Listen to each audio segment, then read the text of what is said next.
영혼의 쉼터 애청자 여러분 평안하십니까? 영광의 주일 아침 김수경 인사드립니다.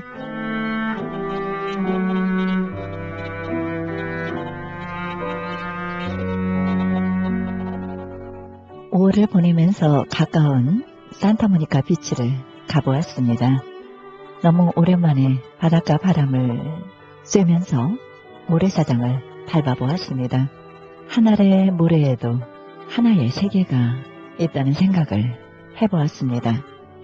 산 위의 바위가 영겁의 세월을 지나 바닷가의 모래 하나리 되기까지 얼마나 많은 인내와 고통을 겪었겠습니까? 한 송이의 들꽃에서 우리는 천국을 봅니다. 평화와 아름다움, 순수함, 당당함, 조화 등 헤아릴 수 없는 지혜와 질서가 그 안에 들어있습니다. 우리가 마음을 열면 한 알의 모래든 한 송이의 꽃이든 한 줄의 글이든 그 안에서 삶의 지혜와 원리를 찾아낼 수 있습니다. 세상의 모든 것 하나하나가 고유의 의미와 원리를 갖고 있듯이 마음을 열고 생각을 모으면 그것이 보여집니다.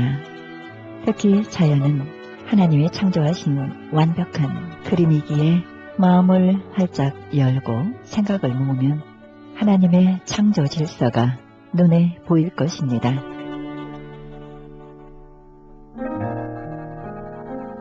생명의 말씀 보내드립니다. 이 시간에는 그라나다 힐 한인교회 백동훈 목사님의 말씀 보내드립니다. 말씀은 신명기 8장 2절의 말씀을 중심으로 왜 광야길로 가게 했는가 라는 제목으로 말씀 전해주시겠습니다. 은혜 충만한 시간이 되시길 바랍니다.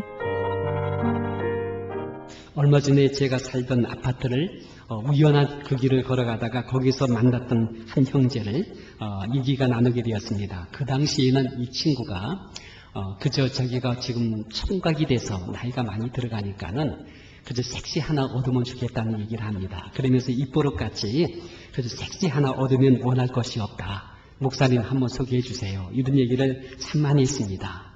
그렇게 했는데 불과 5, 6년 전이 지났어요. 근데 이제 이번에 와서 만났는데 그 문을 갖다가 두드리니까 웬 여자가 나오는 겁니다. 보니까 그 형제가 결혼해가지고 벌써 아기까지 얻었어요. 그 형제를 만났지요. 아주 좋아하고 원할 것이 없을 거라고 생각하면서 만났는데 형제님이 또 원하는 것이 너무나 많아. 마음이 눌린 삶을 살고 있는 이 모습을 보게 된 것입니다. 여러분, 어떤 분은요 실제로 아메리카 드림을 이뤘습니다. 좋은 집 얻었어요. 좋은 차 타고 다녀요. 원하는 거 다 됐습니다. 근데 그 얼굴 보니까는 피곤하니 항상 눌려있는 이 모습을 보게 됩니다. 힘겨운 삶을 살고 있습니다. 저도 여러분 소원이 한 가지가 있습니다. 옛날에 제가 결혼해가지고 신혼여행을 제주도로 갔었습니다. 그래서 한번 다시 거기를 가고 싶은 마음이 있어가지고 참 그때 갔던 그 거리를 한번 거닐면서 한번 가고 싶다는 마음을 갖고 있습니다. 근데 여러분 그것이 벌써 꽤 오래전에 한번 갖고 있었는데 지금 20년이 지났는데도 아직 그 소원을 이루지 못하고 있는 모습을 보게 됩니다. 여러분, 어쩌면 우리가 원하는 것이 멀리 있지 않습니다. 눈에 보입니다. 손에 잡힐 듯 가까이 있는 것입니다. 그래서 여러분, 우리 성도님들 한 분 한 분 봤을 때에 소원이 뭐냐라고 하니까 다들 평범해요. 그저 물질에 어렵지 아니하고 그리고 자식들 잘 되기를 원하고 그저 건강하고 그저 평범한 우리들의 소원을 갖고 있습니다. 근데 이런 것들이 아직 눈에 이루어지지 않은 이 모습을 보게 되는 것입니다. 여러분, 이것이요 이스라엘 백성들이 광야 생활을 통해서 여러분 가나안 땅 갈 때에 실제로 그 거리가요 불과 15일 정도 20일 정도면은 가나안 땅에 들어갈 수 있는 아주 좁은 영역의 터전이 바로 광야였습니다. 제가 지난번에 성지순례 갔을 때 여러분 버스로다가 이 노정기를 갔어요. 홍해에서 여러분 마라이 선물까지 가는데 1시간, 2시간 채 안 돼. 그리고 거기에서 시나이 반도까지 2시간밖에 안 돼요. 그리고 거기에서 여러분 5시 반에까지 가는데 불과 몇 시간 되지 않아요. 다 합해서 5시간, 6시간 정도의 거리가 되는 것입니다. 여러분 가나안 땅이 생각보다 아주 가까운 땅입니다. 이 광야라는 땅은 너무나 작은 범위의 땅입니다. 저기 가나안 땅이 지금 눈에 보여요. 지금 거의 손에 잡힐락 말락하고 있습니다. 보름이면 금방 갈 수 있는 그러한 땅입니다. 근데 거기를 갔다가 10년, 20년 여전히 광야에서 빙빙 돌고 있기를 이렇게 40년의 세월을 그들이 거기서 그렇게 보내고 있었던 것이었습니다. 저 건너편 가나안 땅 생각보다 가까운 거리예요. 거리상으로 아주 가까운 거리입니다. 눈에 보일 듯합니다. 손에 잡힐 듯합니다. 금방 소원이 이루어질 것 같습니다. 근데 지금 40년이라는 세월이 이곳에서 지금 헤매고 있는 이들의 모습을 목격하게 됩니다. 근데 여러분 사실 바꿔놓고 말하게 되면 이 당시 이스라엘 백성들 사실 호랑탕탕한 것 그렇게 많이 없어요. 여러분 거기는 빈들입니다. 여러분 거기서 얼마나 호랑탕탕하겠습니까? 그리고 얼마나 사차곤 낭비하겠습니까? 사실 우리 성도님들 그렇게 많이 문제 있지 않습니다. 이 정도면 괜찮아요. 믿음 생활 잘하는 거예요. 세속적으로 많이 물들지 않고 있으세요. 이만하면 믿음 있는 생활 그만큼 잘하고 있는 것이에요. 그리고 실제로 이스라엘 백성들 그들 앞에 불기둥이 있었어요. 불기둥이 인도하심이 있었어요. 그 성령의 임재 안에 살고 있다는 것을 반증하고 있는 그들의 모습이 된 것입니다. 여러분 그리고 그들 안에 영적인 지도자입니다. 율법을 받았어요. 주님의 말씀을 선포했던 신령한 하나님의 종 모세가 그들 앞에 있었어요. 이 모세는 40년 동안이나 광야에서 연단받은 사람, 훈련받은 사람, 뛰어난 영적인 지도자였습니다. 율법을 친히 하나님께로부터 받은 분이에요. 그런 분이 지금 그들 앞에서 영적인 지도자로 그들을 이끌어가고 있으니 얼마나 좋은 영적인 지도자를 모시고 있습니까? 괜찮아요. 이만하면 충분한 분들이었습니다. 그들은 그들의 교회인 성막에 그들 항상 모이고 중심을 가지고 살았습니다. 성경의 말씀도 그들 앞에 있었습니다. 그러므로 여러분 그들은 성막 중심으로 진을 쳐서 있었지요. 항상 성령의 구름기둥과 불기둥이 그들 앞에 인도하셨지요. 모세가 그들 앞에 그들을 이끌어 주었지요. 말씀의 윤리를 따라 그들이 살고 있었지요. 그럼에도 불구하고 저 가나안 땅 눈에 보이는데 지금 이 빈들 광야에서 빙빙 돌면서 40여 년의 세월을 그들이 지금 보내고 있는 것입니다. 눈에 가나안 땅이 보여 금방 손에 잡힐 것 같아 뭔가 금방 되어질 것 같은데도 불구하고 아직도 여전히 이 광야의 땅에 머무르고 있는 우리들의 모습이죠. 그들의 모습을 우리가 목격하게 되는 것입니다. 저는요 어떤 가정의 부부가 열심으로 살아 참 열심으로 살아 근데 그분들이 하는 말이 뭐냐면 물질이에요. 물질. 우리가 안정된 생활의 보장만 되면은 참 좋겠다 하는데 물질이 따라주지도 않아. 근데 열심으로 지금도 열심으로 사는 분들이 계세요. 우리 성도님 중에 그런 분들이 계세요. 어떤 분은요 참으로 이제 경제적인 안정을 잘 갖추고 있어. 넉넉해지고 있어. 근데 갑자기 남편이 빗나가. 아내가 빗나가. 이 물질이 내게 만족을 줄 줄 알았더니 그렇지 않은 모습을 그들이 경험하게 돼요. 어느 가정은 물질도 괜찮아. 부부도 참 금실이 좋아. 근데 자녀들이 그렇게 속을 썩이네요. 그 자녀들이 굉장히 마음이 힘들게 하네요. 어떤 분은요 사업도 잘 돼. 부부의 관계도 참 좋아. 자녀들도 참 이렇게 문제가 없어.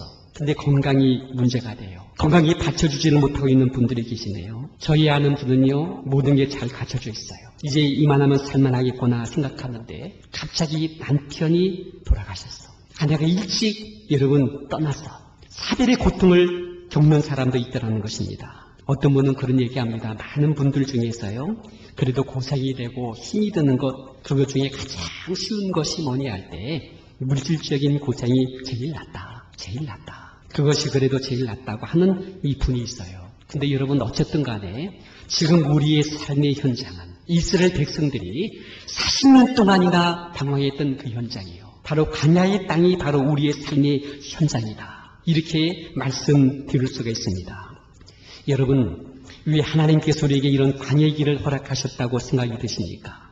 이 자그마한 영적인 길목 속에서 저기가 가까이 보이는데 보름이면 거기를 갈 수 있는 거리인데 왜 거기를 지금도 못 가고 그냥 눈에 잡히는 것 같은데 왜 거기를 가지 못하며 지금 여기에서 이렇게 10년, 20년, 30년 이 광야에서 이 길을 벗어나지 못하고 지금 이렇게 살고 있는지 저는 이 문제를 가지고 주님 앞에 기도한 적이 있었습니다. 하나님 알려주세요. 읽어주세요. 왜 눈앞에 가나안 땅이 보이는데 그리고 우리가 원하는 소원이라는 게 이렇게 소박한 것들인데 왜 이런 것들이 지금 우리에게 다가가지를 못하고 여기에서 이렇게 힘든 광야의 삶을 살고 있어야 되는지를 저는 많이 물어봤습니다.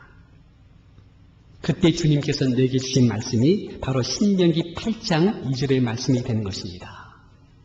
네 하나님 여호와께서 이 40년 동안에 너로 광야의 길을 걷게 하신 것을 기억하라. 너로 하여금 광야의 길을 걷게 하셨다. 주님께서 우리의 길을 그렇게 그쪽으로 인도하셨다. 거기를 걷도록 그렇게 주님께서 예비하셨다는 사실을 기억하라. 이는 너를 낮추시며 너를 시험하사 내 마음이 어떠한지 그 명령을 지키는지 안 지키는지 알리하시니라. 이 말씀을 제게 주셨습니다. 아, 이것이구나. 바로 이 말씀이 내게 깨우치는 귀한 말씀이구나. 이 광야의 길에서 내가 가장 중요한 이 말씀을 내가 잘 소화시켜야지만이 되겠구나. 이런 마음이 제게 왔습니다. 저는 오늘 이 말씀을 가지고 몇 가지 여러분에게 교훈을 드리고자 합니다. 첫째는요, 왜 하나님 우리에게 광야의 길을 갖다가 10년, 20년, 30년 이렇게 자꾸 거기서 빙빙 돌게 하고 있는가? 첫째는요, 우리를 낮추시기 위함이라고 말씀하고 있습니다. 우리를 낮추신다는 거예요. 우리를 낮추신다. 이 낮추신다는 것이 우리에게는 시련입니다. 고난입니다. 때로는 어려움이고 불행일 수가 있습니다. 어떤 분은 이것이 질병이에요. 어떤 분은 이것이 참으로 이 마음속에 고통을 주고 있는 어떤 남편의 문제예요. 아내의 문제예요. 여러 가지 아픔의 사건들이 바로 우리를 낮추신다고 하는 방편이 되고 있다는 사실을 우리 알아야 됩니다. 그러나 여러분, 가정에서 남편이 내게 힘들게 만들고 아내에게 힘들게 내게 만들고 물질의 어려움을 고통을 받게 만들고 질병 때문에 내가 어려움을 줄 때에 그럴 때 하나님이 나를 낮추시기 위한 방편으로 이렇게 하고 있구나라고 생각하게 되시기를 주님 이름으로 축원합니다. 낮추신다는 거예요. 두 번째입니다. 이 낮추심으로서 어떻게 한다고요? 시험한다고 말합니다. 여기서 말하는 시험은 테스트한다는 거예요. 어렵게 힘들고 고생이 되는데도 여전히 하나님 앞에서 있는가? 여전히 그 말씀을 붙잡고 살고 있는가? 그 말씀 앞에 순종하는 삶을 살고 있는가를 테스트한다는 뜻이 되는 것입니다. 정말 내 마음이 어떠한지, 그 명령을 지키는지 안 지키는지 알고 싶어하는 것이 우리 아버지 하나님의 마음이 되는 것입니다. 여러분, 정말 이 말은 맞는 말입니다. 맞는 말입니다. 여러분, 좋을 때는 다 좋아요. 좋을 때는 다 좋아요. 사랑할 만할 때는 다 사랑할 만합니다. 내 아내가 내게 잘해줄 때는 나도 잘해주게 돼 있죠. 내 남편이 나를 위해줄 때는 나도 참 감사하다고 잘해줄 때가 있죠. 근데 그리하지 못할 때도 여전히 그렇게 할 수 있느냐? 하나님께서는 안 좋을 때도 여전히 그렇게 할 수 있는가? 사랑이 식어져 있을 때에도 여전히 그렇게 사랑할 수 있는가? 이 모든 것이 없어졌는데도 불구하고 변함없이 하나님 앞에서 충성을 다하고 섬기기를 다하며 하나님 말씀의 질서를 따라갈 수 있는 사람이 될 수 있는가? 이걸 알기 원해서 우리를 낮추어 준다라고 말씀을 하고 있는 것입니다. 낮아지게 함으로써 우리를 테스트한대요. 여러분, 맞는 말입니다. 없을 때 여전한 것이 귀한 거예요. 깜깜할 때에 빛이 아름다운 거예요. 남들이 다 등을 돌리고 있을 때에 여전히 신뢰를 갖고 있는 그 모습이 아름다운 거예요. 그리고 나서 여러분, 세 번째입니다. 세 번째, 알아보시고서 복을 주겠다는 말씀을 주고 있습니다. 신적질에 보니까는 너를 낮추시며 너를 시험하사 마침내 내게 복을 주리 하심이라. 이 말씀을 주고 있는 것입니다. 여러분, 그냥 주게 되면 가치를 모르는 거예요. 아니, 가치를 모르기보다도 그 사람됨이 변질이 됩니다. 이것이 여러분 우리 인간의 모습이에요. 우리 인간은요, 타락돼 있어요. 우리 인간은 마음이 부패돼 있어요. 우리 인간은요, 하나님께로부터 연단 받지 못하게 되면 우리는 아무리 축복을 주더라도 급하게 망함으로 가게 돼 있어요. 그래서 하나님께서 우리를 광야길에서 더 알아보시고 안심이 될 때에 복을 주겠다. 가나안 땅을 도착하게 만들어 주겠다라는 이 말씀을 주고 있는 것입니다. 그럼 여러분, 하나님께서 우리를 낮추실 때에 어떻게 하면 좋겠는가? 자, 내게 지금 시련이 와요. 문제가 생겨요. 힘이 들어요. 마음이 자꾸 눌리고 어려워요. 자, 이렇게 우리가 어려울 때 하나님은 나를 낮추시는구나. 나를 낮추시는구나 할 때 여러분 이제 우리가 어떻게 할 것인가? 우리 잘 한번 생각해 보기 바랍니다. 여러분 첫 번째입니다. 하나님 우리를 낮출 때 그런 어려움을 통해서 우리를 낮출 때 여러분 어떻게 하겠습니까? 자꾸 높아지려고 하겠어요? 자꾸 마음이 자존심이 상한다고 여러분이 하나님께 대적하겠어요? 하나님이 낮출 때에 첫 번째 할 것이 뭡니까? 아주 편하게 자연스럽게 낮아지게 되시기를 주님 이름으로 축원합니다. 오히려 여러분 이것이 편한 거예요. 이게 편한 거예요. 낮출 때 오히려 더 편하게 낮아지는 것이 얼마나 편한 건지 모르겠습니다. 저는요, 제가 목사가 돼가지고 어디 이렇게 초청을 받아 나가든가 하게 되면은 아주 편해. 가장 낮은 자리에 가서 딱 앉아버리면 너무나 편해. 그러면 사람들이 아이 목사님 왜 여기 앉아 계세요? 절로 오세요 하면서는 높은 데로 자꾸 올려보내. 낮은 데 앉으니까 너무나 편해. 근데 높은 데 앉아보십시오. 아이 목사님 거기는 거기 다른 분 앉을 분에 내려오면 얼마나 망신됩니까? 여러분 우리 삶에 대한 요령이 그거예요. 우리가 낮아지게 되면 편해요. 근데 아닌데 자꾸 높은 자리에 있으려고 하니까 그렇게 힘든 거예요. 주님께서 우리를 낮출 때 그래서 우리가 낮은 자리에 내려가는 것. 그리고 여러분 낮을 때 낮은 자리에 내려가는 것. 이 말이 뭡니까? 이것은 여러분 컴다운 하라는 겁니다. 컴다운 하라. 흥분하지 마라. 혈기를 부리지 마라. 육의 힘을 빼라. 곧은 목을 꺼트려 버려라. 이 마음을 자꾸 비워라. 속이 상하고 억울하고 응어리진 모습이 있을 때 그걸 자꾸 내어버려라. 이 말씀을 주고 있는 것입니다. 근데 여러분 이거 쉽지 않아요. 여러분 요즘에 그 우울증 걸리잖아요. 우울증이 지금 보편적인 현상이 됐대요. 지금 여러분 우리 나라도 그렇고 미국도 그렇고 지금 보편적인 현상으로서 대부분이 많은 사람들이 다 우울증이 많이 걸렸대. 거의 10명 중에 7, 8명인데 5, 6명은 중증이라는 것입니다. 여러분 지금 하루에도 여러분 지금 미국에 한 1억 정도가 중증이라네요. 굉장히 많습니다. 이런 분들은 저녁에 잘 때 약을 먹지 않으면 안 된대. 근데 여러분들 일일이 먹는 약만 해도 몇 톤이 된답니다. 하루 저녁 먹는 약만 해도 엄청나다고 말합니다. 많은 분들이 우울증 걸려 있어요. 근데 정신적인 고통이죠. 스트레스 많이 받지요. 마음이 응어리 상처가 많이 있죠. 여러분 이런 것들을 갖다가 안에 묵어놓게 되게 되면 이것이 바로 중증이 되는 것입니다. 이것이 중증이 되는 것입니다. 이런 것들을 갖다가 묻고 살게 되면 여러분 이것들이 여러분들이 아주 신경성 질환돼 가지고 모든 육체적인 장애까지도 일어나게 만들게 만드는 이런 모습을 보게 되는 것입니다. 그렇기 때문에 여러분 이것을 갖다가 풀지 않게 되면은 안 된다라고 말씀을 드릴 수 있습니다. 얼마 전에 한국에서 일어난 일이죠. 어떤 엄마가요, 국민학교 아들이죠. 4학년짜리 아들을 갖다 23층에서 아이를 던져버린 거예요. 결국은 이 아이가 난간에서 놀다가 떨어진 것으로 위장했습니다만 결국은 잡혔습니다. 근데 이분이 9년 전에 남편과 함께 이혼을 했죠. 그리고 그 우울증이 자꾸 쌓인 겁니다. 묻힌 거예요. 너무나 불변이 되고 너무나 고통스러운데 이것이 이제는 아이들을 볼 때에 남편을 향하여서 응어리가 계속 터져나온 것입니다. 더 이상 감당할 수 없으니까는 이걸 갖다가 나의 삶을 갖다가 파멸로 가게 만드는 마귀의 충동을 통해서 이렇게 결국은 죽음으로 몰아가는 이런 모습을 목격하게 된 것입니다. 여러분 이런 사람이 지금 너무나 많이 우리 주변에 많이 있음을 목격하게 된 것입니다. 여러분 주님께서 우리를 낮출 때에 주님 앞에 나가서 낮아지면 되는 거예요. 우리가 주님 앞에 나가서 낮아지고 우리 마음을 주 앞에 드리게 되면 내가 낮출 때까지가 힘이 들지 그 다음에 주님께서 우리 마음속에 역사하기 시작하면은 그 다음부터는 편안해요. 평강이 스며들어와요. 주의 위로의 말씀이 우리와 함께 하십니다. 그리고 내가 너와 함께 한다고 주님께서 우리를 붙잡아주는 역사 일어나게 된다는 사실을 목격하게 되시기를 바라겠습니다. 여러분 우리가 흥분을 가라앉히고 설기를 죽이시고 이 마음의 유기의 힘을 자꾸 빼면서 우리 마음을 자꾸 비워나갈 때에 우리 주님께서 우리 가운데서 생명같이 우리 가운데 역사하는 이 모습이 일어난다는 사실을 믿게 되시기를 바랍니다.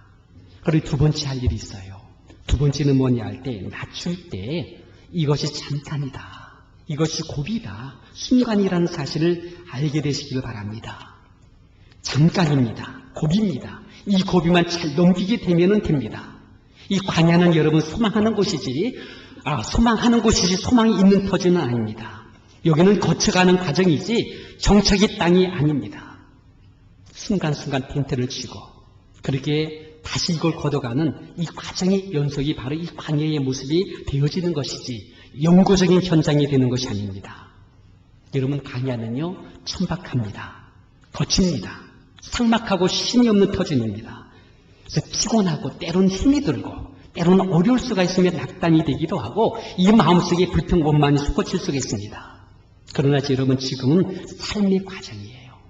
이 고비고비를 잘 넘기는 우리의 모습이 되어야 됩니다. 그럼 약속된 땅, 주님께서 복주겠다는 땅이 반드시 보름간에 다가오기 때문에 조금만 더 인내하고 나가신 우리 성도님 되시기를 주님 이름으로 축원합니다. 할렐루야. 우리 한번 옆에 있는 성도님하고 서로 인사하면서 한번 좀 이 말씀 조금만 더 우리 참고 견디며 나가시다. 한번 좀 인사 한번 해보시기 바랍니다. 옆에 있는 성도님한테 우리 조금만 이 고비를 잘 넘겨갑시다 라고 서로 인사 좀 하시기 바랍니다. 예. 저는요, 이러면서 제 자신이 영성 훈련을 좀 해요. 그게 뭐냐 할 때, 하나는 단순해지라는 거예요. 좀 단순해져야 됩니다. 저는 이 심플 라이프라는 생활을 저는 자꾸 좋아합니다. 좀 더 자꾸 단순해지고 모든 걸 좀 자꾸 정리하려고 그래요. 자꾸 정리해서 가지치고 해서는 좀 단순해지는 이런 훈련을 좀 해야 되겠다라는 생각을 저는 갖고 있어요. 저는 그거 하고 있어요. 두 번째는요, 생각을 갖다가 쉽게 생각해 하려고 그래요. 심각하지 않으려고 그래요. 쉽게 넘기려고 하고 있습니다. 그리고 세 번째는 순간이다. 이 순간이다. 이 고비를 잘 넘기게 되면은 문제 없다. 어쨌든 파도타기입니다. 인생은 파도타기예요. 파도는 계속 밀려와요. 이 파도를 잘 고비를 넘기게 되면 또 다음 파도 올 때 넘기는 거예요. 이러면서 파도를 타고 올라가는 것이 우리의 모습이다.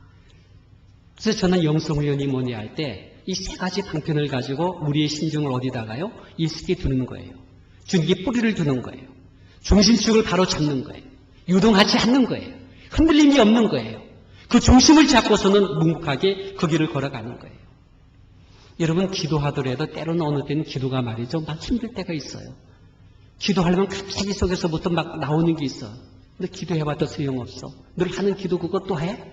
막 권태로워지게 만들고 힘들게 만드는 마귀의 충동이 나와요. 교회 생활할 때 때로는 권태로움이 있어요. 그 권태로움 속에서 우리 깊은 내면 속에 뿌리가 주님 앞에 있는 사람이 되어야 됩니다. 그리고 그럴 때는 쉽게 넘어가는 거예요. 그냥 하는 거예요, 그냥. 그래서 그냥 가서 주님하고 주님 앞에 무릎 꿇고 있으면 어느 순간에 그렇게 권태롭게 생각하고 답답하고 기도가 힘들었는데 갑자기 마음속에 툭 올라와. 나도 모르게 기도가 툭 올라와. 그름을 따라 기도하게 되면 나도 모르게 기도가 깊이 들어가요. 기도도 그렇고요. 봉사도 그렇고 모든 게 다 그래요. 부부의 관계도 그래요. 얼마나 식상됩니까? 얼마나 권태롭습니까? 늘 보던 그 얼굴 아닙니까? 이러면 그런데 그런 관계 속에서도 그냥 하는 겁니다. 근데 어느 순간에 내 속에 또 올라와. 새로워져. 기뻐져. 감사가 돼. 고마워져. 그래서 우리의 중심을 잡고 나가게 되면 성령님께서 우리 가운데 그렇게 역사한다라고 말씀을 드릴 수 있겠습니다. 그러므로 여러분, 우리가 조금만 더 인내하고 이 고비를 순간순간 넘기게 될 때에 주님께서 반드시 말씀하기를 뭐랬습니까? 시험해보고 테스트해보고 복을 주리 함이라. 반드시 복받는 역사 일어날 줄 믿게 되시기를 바랍니다. 이제 말씀을 마치겠습니다. 여러분, 지금 우리 한국 사람 때문에 이건 우스개입니다. 우스개예요. 지옥이 복잡하다고 말하네요. 지옥에 있는 그 담당 직원이 누군지 모릅니다만 담당 직원이 한국 사람 때문에 참 이거 힘들다고 그렇게 얘기를 합니다. 왜 힘드냐고 하니까는 지금 큰 보수공사를 하느라고 어수선하다는 것입니다. 그 이유가 뭐냐고 하니까는 한국에 오는 사람 때문에 수리를 안 할 수가 없대. 그래서 온도를 갖다가 100배로 높이고 1000도로 높여가지고 그냥 지글지글하게 뜨겁게 만들었대요. 왜 그러냐 하니까 한국 사람들, 한국 동네 가면은 동네마다 불가마가 있다네요. 불가마가 있고요. 찜질방이 있고요. 지금 어떤 동네 가니까는 한번 저 놀러 오래. 어떤 분이요. 거기 숯불 동굴이 있대요. 동굴 전체를 숯불로다가, 요즘 또 숯불로다가 몸이 쎄이면 건강이 좋다나 해가지고 동굴에 들어가면 숯불 속에 들어가게 되면 막 그냥 몸을 태워가지고서는 그냥 건강이 회복된다는 그런 숯불 동굴도 있다고 그러는데, 이런 데 있던 사람들이 지옥에 가니까는 딱 하는 말이, 아우, 화끈해서 좋대. 화끈해서 좋다. 아, 시원하다. 아, 이렇게 안 통하는 거예요, 그냥. 그러니까는 이제 이걸 갖다 100배, 1000배 뜨겁게 하려고 하다가 지금 지옥에 좀 수리하느라고 복잡하다. 이런 얘기를 하고 있습니다. 그런데 여러분, 천국에도 한국 사람들이 문제가 많대요. 천국에서 담당한 팀장이 하는 말이 말이죠. 수문장이 말이죠. 한국 사람들 와가지고 천국 들어가려고 하면 생명력에 기록한 이름과 그리고 하나님의 나라의 컴퓨터에 입력된 그의 그림과 함께 대조를 해야 되는데, 이거 다들 생각 틀리거든. 왜냐, 한국이 성령을 너무나 많이 하다 보니까. 어떤 분, 여러분 쉽게 있는 일입니다. 어떤 분이요, 이혼을 청구했대요. 이혼을 청구해. 나는 속아서 결혼했다. 왜 그러냐니까는, 나는 저 여인을 갖다가 선택해 놓은 얼굴이 둥글하고 눈이 크고, 그래서 나는 그런 아이를 얻기 위해서 결혼했는데 막상 아기가 나오니까 얼굴이 조금하고 너무나 가름한 얼굴을 만나서 실망했다는 거야. 진짜 일어난 일이랍니다. 그래가지고서는 알아보니까 다 가짜로 얼굴을 만들었다는 거죠. 그래서 이혼 청구한다는 이 법정 소송까지 들어간 이야기가 있는데, 여러분, 제가 이 말씀을 왜 합니까? 오늘 우리 시대라는 것은요, 유머와 함께 흐름을 가고 있어요. 유머 속에서 여러분 우리가 의미를 얻을 수가 있습니다. 오늘 우리 시대는요, 지금 한마디로 말해서 풍요롭습니다. 풍요로워요. 많은 사람들이 찜질방 갑니다. 사우나 갑니다. 저도 한국 가면은 불가마 들어가려고 그래요. 한번 가보려고 합니다. 여러분, 많은 사람들이 몸이 좋다고 그래서 그런 거 합니다. 아마 여기도 지금 우리 한국 온돌방 그런 거 지금 만들어졌을 거예요. 어떤 분은 거기 가서 자주 가서 거기서 쉬는 분들이 많이 있는데, 그 어떤 분은 성령 수술도 지금 보편화되고 있습니다. 그만큼 여유가 있습니다. 여유가 있어요. 넉넉합니다. 풍요롭습니다. 근데 여러분, 어쩌면 이것이 여러분 허세일런지 몰라요. 허세일런지 몰라요. 우리 현대인들 마음속에 마음이 상한이 그득고 있어. 원통한 일 많이 있어. 하나의 울분이 많이 있어요. 이걸 여러분 우리는 배제할 수 없어요. 웃으면서, 겉으로 웃으면서 안으로는 고통이 있어요. 지난주에 말했죠. 벤츠를 타고 있는데 그 벤츠 안에서 울고 있어요. 이것이 현대인들의 모습이 될 수 있다는 것입니다. 왜 그렇습니까? 우리 인생길은 광야라는 것입니다. 광야의 현장이라는 것입니다. 지금 우리 주님은 어떤 부분을 통해서를 낮출는지 몰라요. 낮추실 때에 우리의 주인됨을 아셔야 돼요. 우리 마음에 부패된 것을 아셔야 돼요. 나의 인간성이 얼마나 탈되어 있는 것을 우리가 알아야 돼요. 인정하셔야 돼요. 그래서 주님 앞에 우리가 납작 엎드리던 우리의 모습이 될 수 있어야 될 줄 믿습니다. 근데 여러분, 우리 한번 가만히 살펴보시기 바랍니다. 이쪽에서 나를 낮추시다면요, 이쪽에 보게 되면 건강이 있지 않아요? 우리 사랑하는 자녀들과 우리 사랑하는 남편 아내가 있지 않아요? 이렇게 격려하고 힘내어 주고 있는 이 아름다운 성도님들, 목사님이나 장로님, 권사님, 우리 집사님들이 있지 않아요? 아니, 우리 주변 보시기 바랍니다. 그렇게 힘들고 어렵고 고통스러운데도 요즘은 웃으면서 성실하게 봉사하고 섬기며 그렇게 꿋꿋하게 이 믿음 갖고 살아가는 사람 우리 주변에 있지 않아요? 그래, 여러분 돌이켜보세요. 성령이 도우신 불기둥 구름 같은 하나님의 인도하신 보혜사 성령님이 지금 우리 가운데 역사하고 있지 않아요? 만나를 내려주시고 반석의 물을 쏟게 하셨던 우리 하나님의 일용한 양식이 지금도 우리 가운데 공급해주고 있지 않아요? 섬길 수 있는 우리의 재단, 늘 일용한 양식 같은 영적인 양식을 주는 이렇게 하나님의 좋은 재단이 우리 가운데 있지 않아요? 우리 너무 낮추신다고 낙심할 것 없어요. 거기서 중내 산에 우리가 절망으로 무너질 이유가 없습니다. 우리 낮추실 때에 그들의 편안한 마음을 가지고 그거 낮아져도 괜찮아요. 낮아지세요. 그런 와중 속에 여러분 여전히 변함없이 여러분 섬기는 삶 유동하지 마시고 흔들리지 마시고 그냥 꿋꿋하게 믿음으로 가는 삶을 살아가는 우리 성도님 되시기를 주님 이름으로 축원합니다.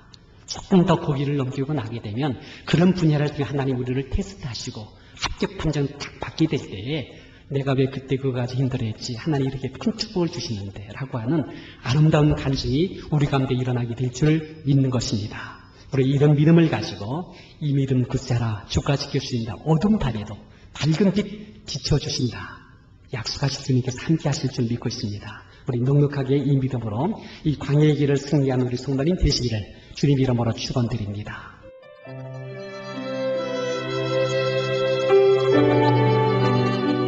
지금까지 그라나다 힐 한인교회 백동훈 목사님께서 왜 광야길로 가게 했는가라는 제목으로 말씀 전해주셨습니다. 은혜의 시간이 되신 줄 믿습니다. 그라나다 힐 한인교회는 10341 우들리 애비뉴 그라나다에 위치하고 있습니다. 신앙상담이나 교회 안내를 원하시는 분은 전화 818-360-1339 818지역 360-1339로 연락하시기 바랍니다.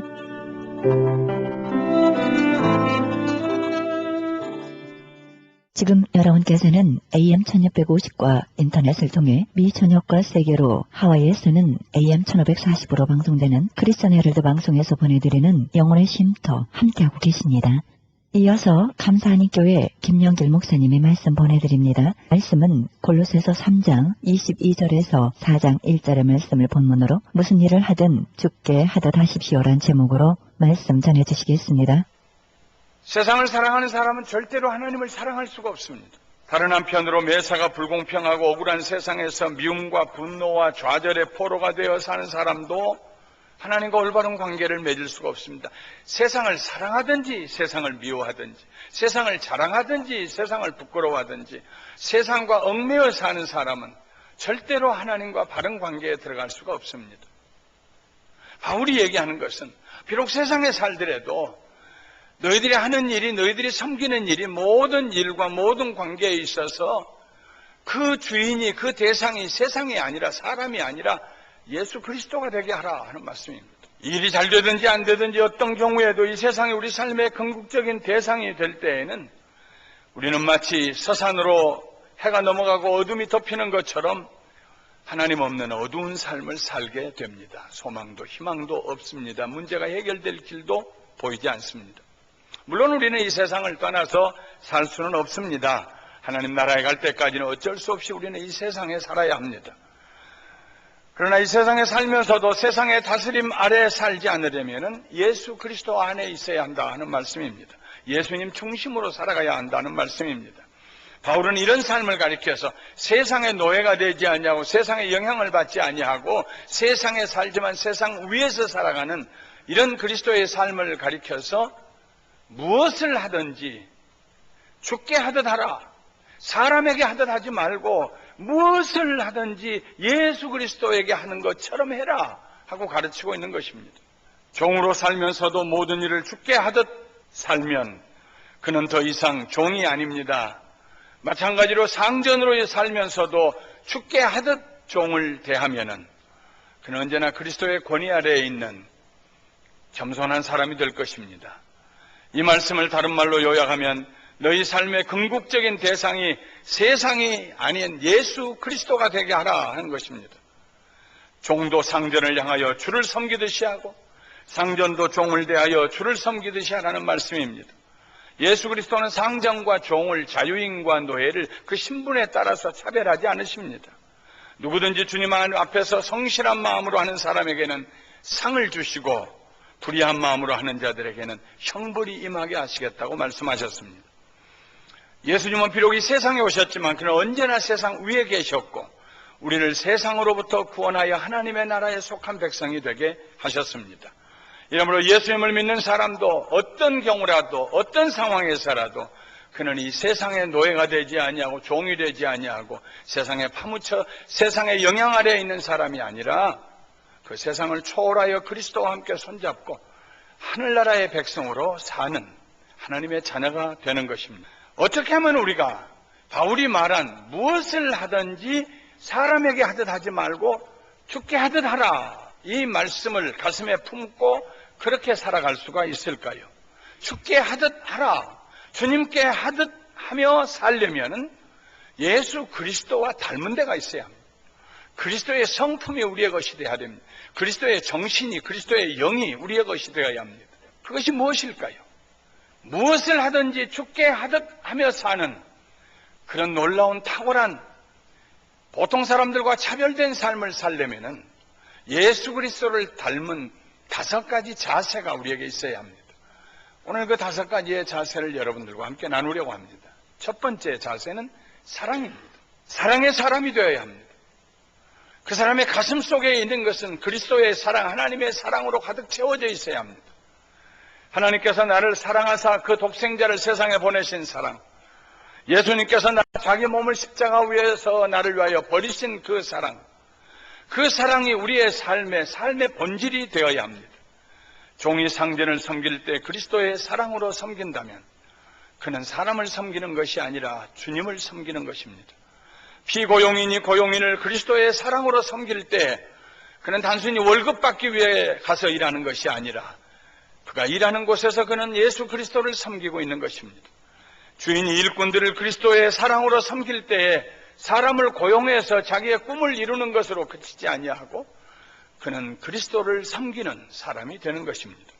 가게의 주인이 물건 사러 온 사람들을 그리스도의 사랑으로 섬길 때 물건 팔고 돈 벌어서 하는 것이지요 하는 평범한 삶이 아니라 그는 매일 매순간 주님을 섬기는 삶을 사는 것입니다. 사랑은 분열을 극복합니다. 사랑은 열등의식을 치료합니다. 사랑은 분노를 사겨줍니다. 사랑은 절망의 땅에 소망의 열매가 맺히게 합니다. 사랑은 긍휼히 여기고 불쌍히 여기는 마음입니다. 다른 사람들이 보통 생각 안 하고 지나가는 것도 예수 그리스도의 사랑이 그 안에 있는 사람은 그냥 지나갈 수가 없어요. 이번에 한국에서 수원에서 1시간 동안 저를 차를 태우고 서울에 데려다 주신 50이 아직 채 되지 않은 젊은 장로님, 거의 본인이 1시간 동안 내내 얘기했어요. 저는 다른 사람이 얘기할 때는 가능하면 중간에 자르고 들어가지 않습니다. 왜냐하면 배울 게 많으니. 목사는 맨날 자기가 얘기하잖아요. 들을 기회가 별로 없어요. 그래서 누가 얘기하면 귀를 기울이고 듣습니다. 특별히 그분에게는 더 귀를 기울일 만한 이유가 있었어요. 그 젊은 장로님이 그렇게 얘기했습니다. 목사님, 저는 웬일인지 모르는데요, 북한에 있는 2,400만의 우리 동포들을 생각하면요 눈물이 그치지 않고 나와요. 어떻게 2,400만 명의 영혼이 기회도 갖지 못하고 그냥 지옥으로 다 가야 됩니까? 단체로. 그들에게 복음이 가야 하는데, 복음을 전해야 하는. 오늘 저녁에 목사님이 주신 말씀이 제 가슴을 뜨겁게 했습니다. 저는 북한의 동포들을 생각하고 기도할 때마다 눈물을 주체할 수가 없습니다. 대배 시간에 기도하다가도 저는 웁니다. 일부러 우는 것이 아니라. 왜 그럴까요? 그의 마음에 사랑이 있기 때문에, 영혼을 사랑하는 사랑이 있기 때문에 그렇습니다. 무슨 일을 하든지 어떤 위치에 있든지 아무리 사회가 불공평하더라도 어떤 작은 일을 하든지 사람이 그를 알아주든지 못 알아주든지 마음에 그가 하나님의 사랑과 예수 그리스도의 사랑을 품고 그 일을 한다면, 다른 사람을 섬긴다면 그는 사람을 섬기는 것이 아니라 예수 그리스도를 섬기는 것입니다. 무슨 일을 하든지 죽게 하듯 할 수 있는 것입니다. 우리가 죽게 하듯 할 수 있는, 해야 될, 또 그렇게 하기 위해서 필요한 두 번째 자세는 겸손입니다. 너희 안에 이 마음을 품으라고 그리스도 예수의 마음이니 그는 근본 하나님의 본체신 하나님과 동등됨을 취할 것으로 여기지 아니하시고 오히려 자기를 비워 종의 형체를 가지사 사람들과 같이 되셨고 사람의 모양으로 나타나사 자기를 낮추시고 죽기까지 복종하셨으니 그 십자가에 죽으심이라. 겸손은 예수님의 성품입니다. 천지와 만물을 창조하신 창조주 예수 그리스도께 사람이 되셔가지고 사람이 되실 뿐만 아니라 종의 형체를 입으시고 종이 되신 것뿐만이 아니라 종처럼 사시고 섬겼단 말씀입니다. 종으로 태어나신 것이 아니고, 뿐만 아니라 그는 두 강도 사이에 마치 죄인 중의 괴수처럼 우리의 죄를 짊어지시고 십자가에 달려 죽으셨습니다. 예수님은 겸손의 마음을 가지고 계셨습니다. 내려오셨습니다. 예수님의 겸손을 그 마음에 품은 사람은 아무리 낮은 곳에 내려갈지라도 수치감을 느끼지 않습니다. 이미 그는 그리스도와 함께 하늘나라에 앉혀진 사람이기 때문에, 하늘에 속한 사람이기 때문에, 비록 세상에서 아무리 낮은 곳에 간다고 할지라도 다른 사람을 섬길 때라도 그의 마음에 기쁨이 있어 겸손함으로 willingly, 자발적으로 원해서 섬길 수 있는 것입니다. 그리스도와 함께 그는 내려가기 때문에 그리스도와 함께 섬김의 기쁨을 누립니다. 겸손한 사람만이 무슨 일을 하든지 누구에게 하든지 항상 죽게 하듯이 살아갈 수가 있습니다. 이 세상에 가장 강한 사람은요, 교만한 사람이 아닙니다.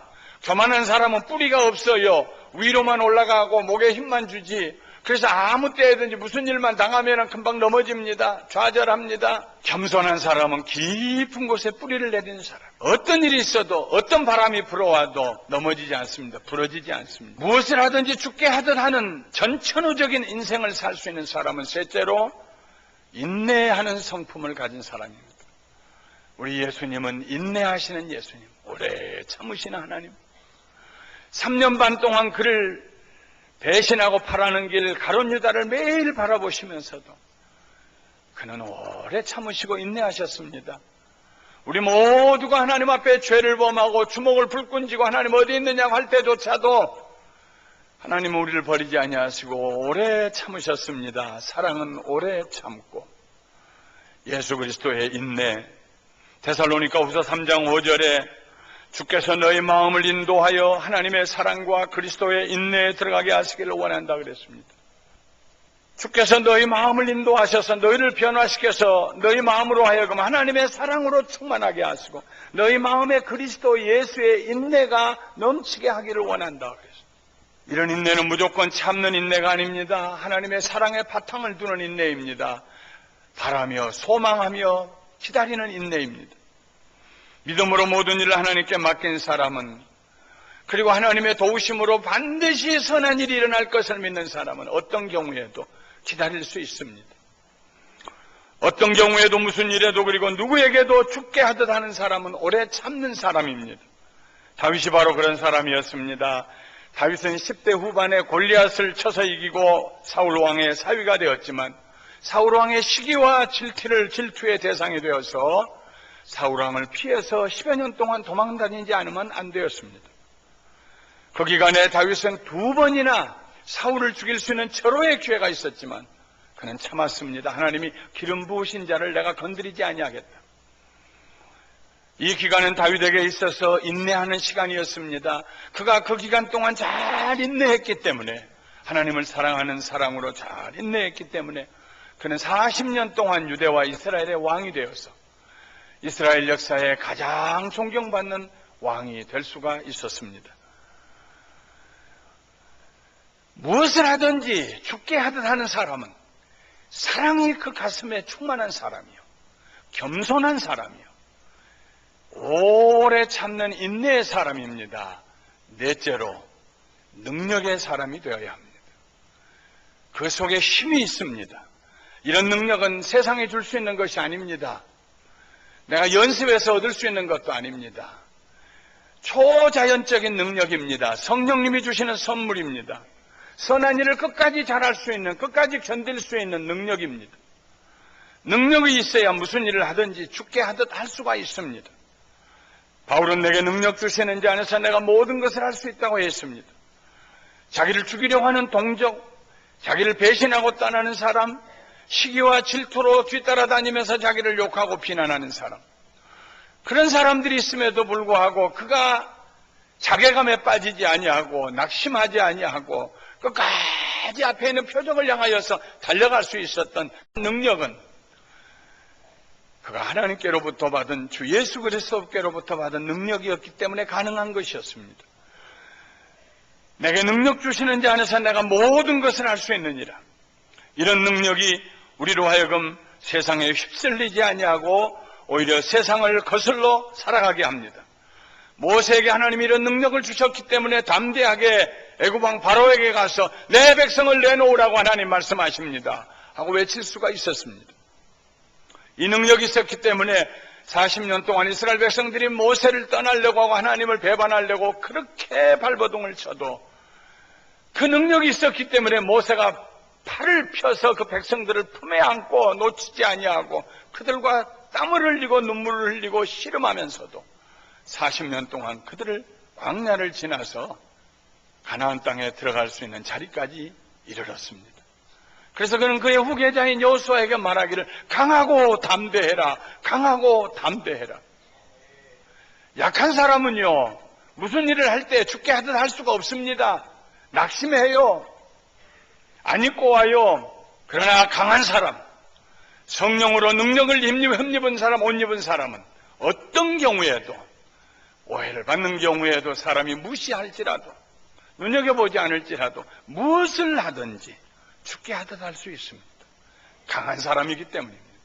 마지막 다섯 번째로 무엇을 하든지 죽게 하듯 할 수 있는 사람, 그 사람은 위험이 있는 사람입니다. 디그너티가 있는 사람입니다. 예수님을 믿는 우리들은 하나님의 자녀들입니다. 하나님의 백성들입니다. 하나님의 소유입니다. 하나님의 영광이 우리와 함께 하십니다. 우린 보통 사람들이 아닙니다. 하나님께서 우리를 보시고 값을 매기실 수가 없는 프라이슬레스한, 왜냐하면 그의 아들의 피로 우리를 값주고 사셨기 때문에 하나님이 우리를 보실 때는 값으로 매길 수가 없어요. 예수님은 세상에 사시는 동안에 하나님의 사랑의 빛으로 세상에 오셨습니다. 낮고 천한 구유에 나셨습니다. 사람들이 가장 무시하는 나사렛에서 사셨습니다. 그는 종의 형상을 입으시고 강도 중에 하나처럼 달려 돌아가셨습니다. 그러나 예수님은 한평생 사시면서 그가 십자가에 못 박혀 돌아가실 때까지 한 번도 그의 위엄을, 디그너티를 잃어버리신 적이 없습니다. 제자들을 모아놓고 내가 정말 재미없다, 사는 재미. 이렇게 무시할 수가 있냐. 내가 선한 일, 내가 무슨 악한 일을 했냐. 너희들 보았지 않느냐. 한 번도 예수님께서요, 그렇게 그냥 맨바닥에 폭삭 주저앉으셔가지고 바닥을 치시면서 괜히 왔다, 이런 말씀 해보신 적이 없어요. 비록 그가 먼지 가운데 걸어다니실지라도, 머리를 두실 곳이 없을지라도 그는 하나님이셨습니다. 그에게 영광의 빛이 임하였습니다. 그에게 위엄이 있었습니다.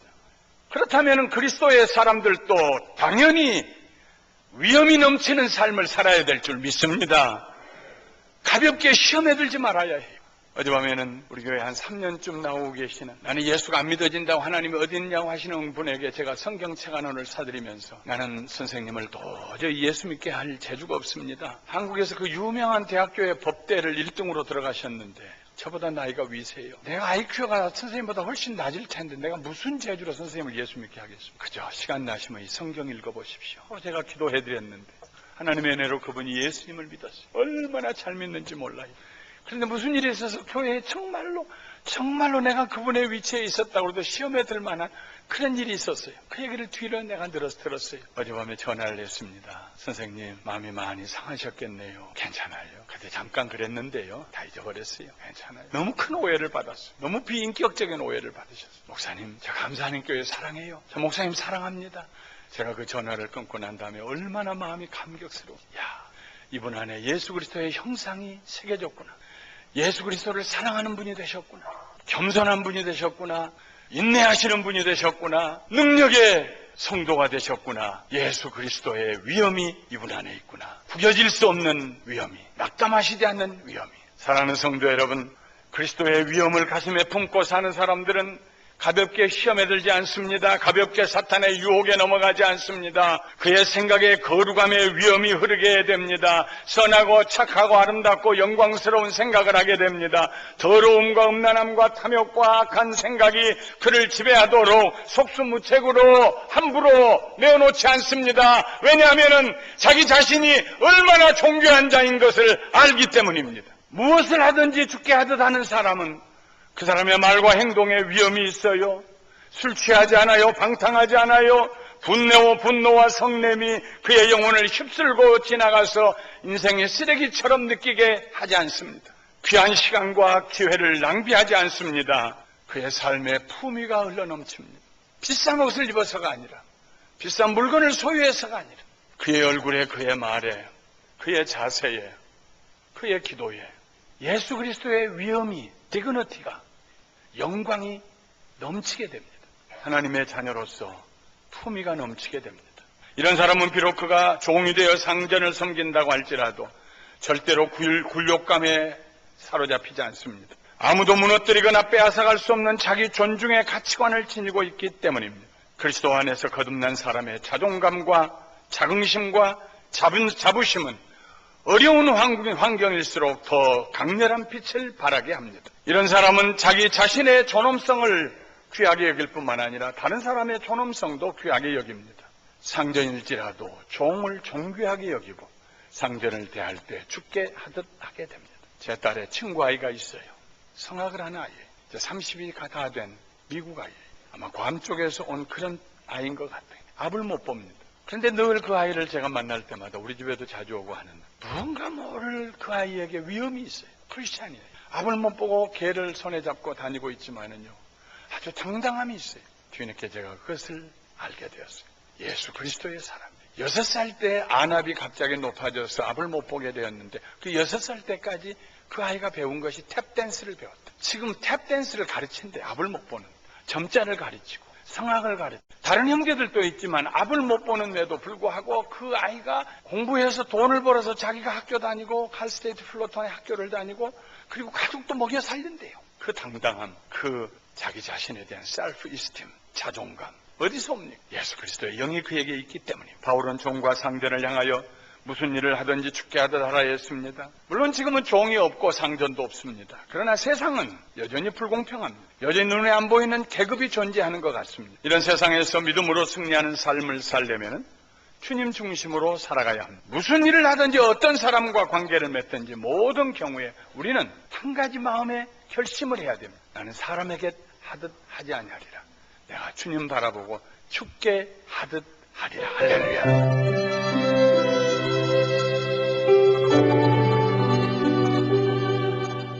지금까지 감사하님교회 김영길 목사님께서 무슨 일을 하든 죽게 하듯 하십시오란 제목으로 말씀 전해주셨습니다.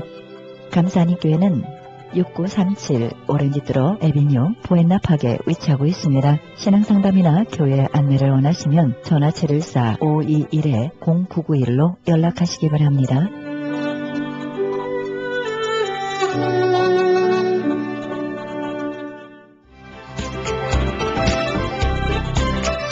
직장 상해보험 로베르토 홍 변호사와 함께합니다. 안녕하세요. 저는 로베르토 홍 직장상해법을 전문하는 변호사입니다. 오늘은 이러다 다쳤는데 이 다친 관계로 해고를 당했다. 그리고 이러다 다쳤는데 다친 이유는 뭐냐? 이 고용주가 안전을 위반하고 위험한 걸 알아도 가서 일을 시켜다 다쳤다. 이럴 때는 어떻게 해야 되냐? 혜택이 따로 있어요. 뭐냐면 첫 번째 케이스는 해고 당했을 때 직장해 법정에서 그 132A라고 131 페티션 다친 관계로 처벌당했다 이거예요. 오케이? 해고당한 게 처벌당한 거 아니에요? 그러면은 뭐냐? 그러니까 주로 이게 어떻게 되냐면 와서 내가 다치고 나서 뭐 한 보름 후에 내가 너 못 쓰겠다. 그래갖고 일이 없다. 그래서 널 못 쓰겠다. 그러다가 그 다음날에 다른 사람을 채용한 거예요. 오케이?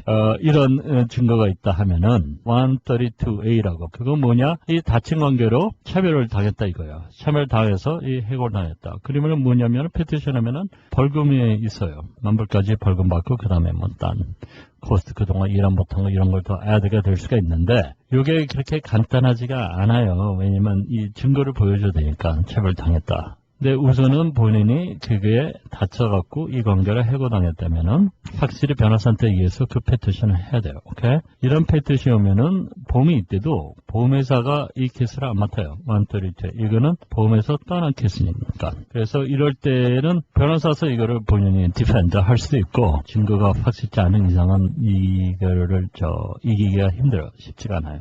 이 페티션 132A 페티션이라고 그래요. 오케이? 132A 그거를 하게 알려줘야죠. 또 그리고 다쳤을때 또 딴 그 페티션이 있어요. 벌금과 또 이게 뭐 따로 내는 게 안전을 위반해서 이게 다치게 된 거. 그러니까 주로 어떨 때 이러냐. 그러니까 뭐 알면서 위험 알면서 막 시켰다. 그럴 경우던가. 뭐 오샤에서 봐서 이게 이런 게 문제였다. 뭐 한 번인가 두 번이나 벌써 이런 걸 했는데 고치지 않고 거기에 또 시켰고 또 다쳤다. 이러면은 무슨 문제가 생기냐면 여기 또 페티션이 따로 있어요. Serious and willful. 심각하고 이거는 알면서 한 misconduct. 이게 잘못했기 때문에 다쳤다. 해갖고 페티션이에요. 페티션이 벌금이 꽤 많을 수가 있어요. 이게.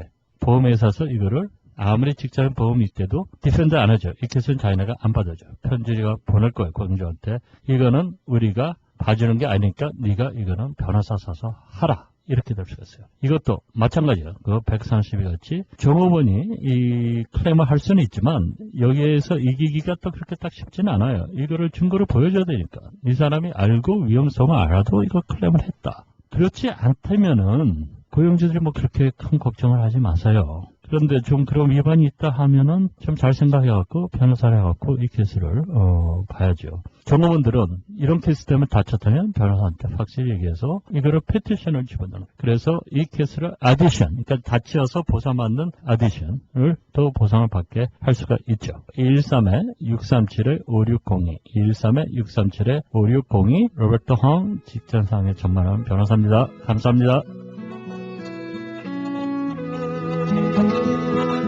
직장상해 보험 로베르토 홍 변호사였습니다. 로베르토 홍 변호사님 연락처는 213-637-5602, 213-637-5602로 연락하시기 바랍니다.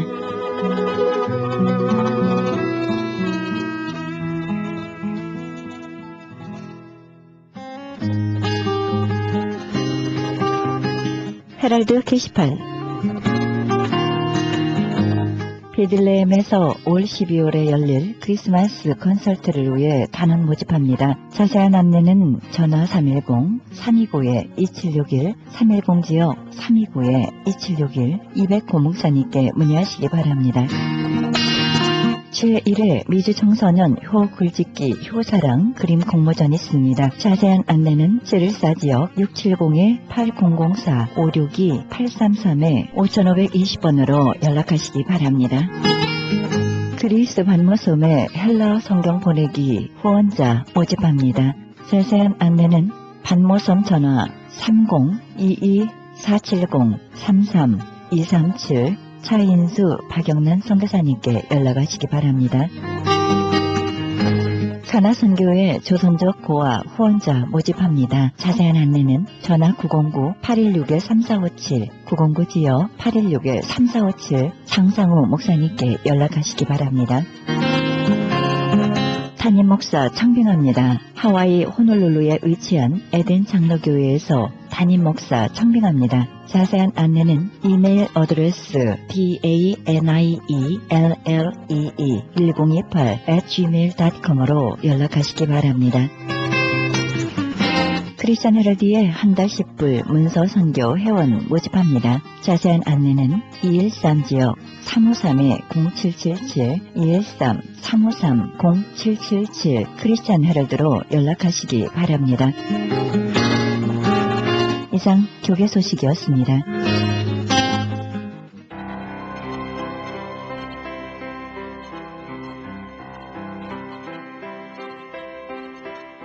하나님이 우리에게 고통의 길로 가게 하시는 것은 준비 없이 위험에 처하게 하신 것이 아닙니다. 주님께서 동행하시리라는 약속은 고난을 막아주시겠다는 것이 아니라 안전하게 지켜주시겠다는 것을 말하는 것입니다. 주님은 쉬운 항로가 아니라 안전한 항로를 약속하신 것입니다. 이 한 가지를 기억하시기 바랍니다. 혼자 밝은 길을 걷는 것보다 하나님과 함께 고통의 길을 걷는 것이 더 안전한 길임을 기억하시기 바랍니다.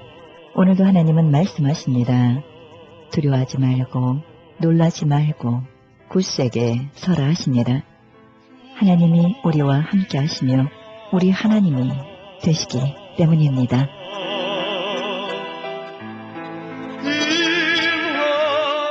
이 프로그램은 먹는 음이온 TM 포뮬러 효과 좋기로 소문난 네이처 영양제 센터에서 도움주고 계십니다. 지금까지 여러분께서는 그리스도의 복음을 가장 널리 가장 많이 전하는 크리스천 헤럴드 방송에서 보내드린 영혼의 쉼터 함께 하셨습니다. 진행의 김수경이었습니다. 고맙습니다.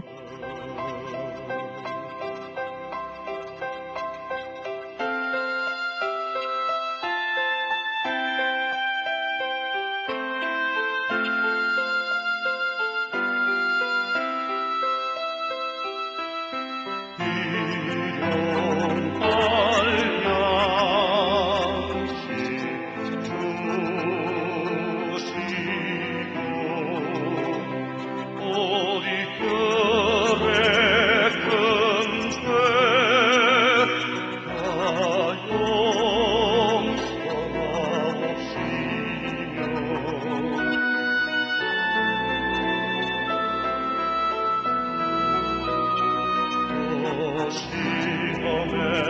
애뜨게 마시고 다만 악에서 구하소서.